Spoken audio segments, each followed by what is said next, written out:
cardiac nurse and a cross-border nurse. And this is my teammate here, Faisal. He is actually a vascular surgeon from in training from McMaster University. And this is a stent card. So when someone's having a heart attack, we bring him to the hospital emergently, we bring him into the cath lab, and then the doctor opens up a narrowing or a blockage in their heart with something that we call a stent.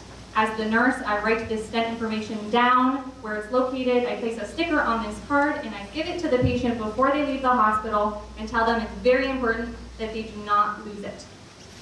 They need to carry this card with them at all times in case they go to other doctors, they travel, so that it's very important that other doctors and physicians know what type of stents they have to better manage their care. So essentially what Caitlin's getting at is having the stent card is an integral part of caring for heart patients, and every patient that we see essentially brings one with them. The only problem is it's a small piece of paper, so a lot of people either forget it, they misplace it, easily gets ripped, and overall they kind of just don't really know what it is. So that was kind of the stimulus for what we've been doing over the past few days, is to create an electronic platform to really kind of replace the stent card. So what we've worked on is we've both worked on a functional prototype and a little bit of the actual app itself. But what it is a stent tracker. And as you can see here, the first part of it is just the first part was just the general patient information page. This is really the meat of the app. So what it does is essentially informs the patient about what kind of interventions has he had so far. If you click on the stent, so a little pin tells you what stent he's had, where, and which artery. If you click on it, it gives you the details. And in additional parts, you can actually kind of summarize all this information in a small table. Patient can carry this with him when he goes to the doctor. Doctor can enter information here and kind of have it for the patient to use intra-hospital. So Caitlin works border to border, so she's got a lot of patients who come in without the information that they need, and it makes it really difficult. She's going to show you how we can also add information, whether it be the doctor or the healthcare provider. So this is actually huge. That stent card is so important. That's lost, like you said, damaged, and I've actually taken care of patients that have 30 stents in their hearts at one time, and this is what they're carrying around. This is what their stent card looks like.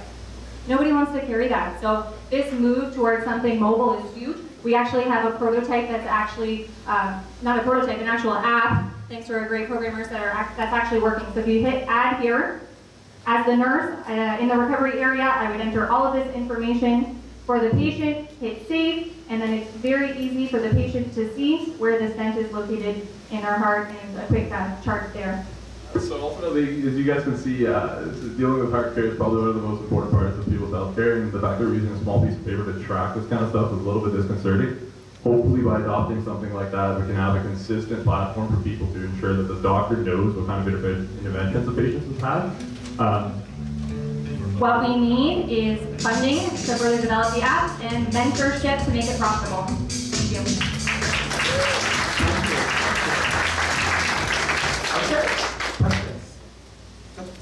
Okay. Any ideas on how you want to get historical data into your app without content creating? Historical data.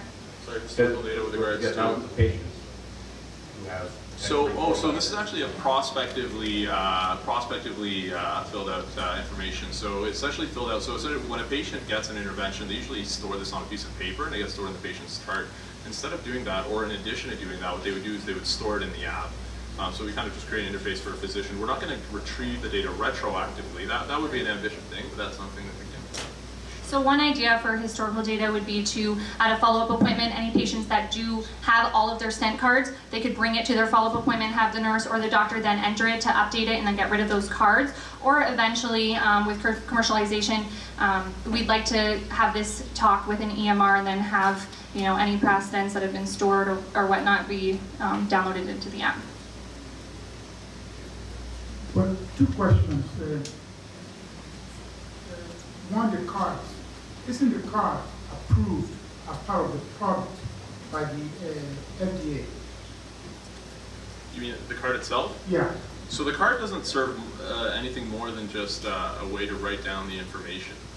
It's essentially, sometimes it's given, sometimes it's not given. It's mainly driven by the industry or the companies that provide the stents.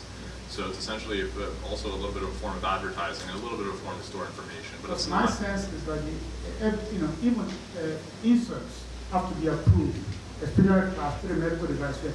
because this is a class 3 medical device. FDA have to review it, approve it. So my question is, you may want to look at the regulatory implication of what you're developing. Second is that you may also want to reach out. Unfortunately, Johnson & Johnson divested their Stent business. So you may want to reach out to a company like Boston Scientific, TechTown Health, Exactly. because they may be the one to really help you move this to the market more than yourself. Thank you.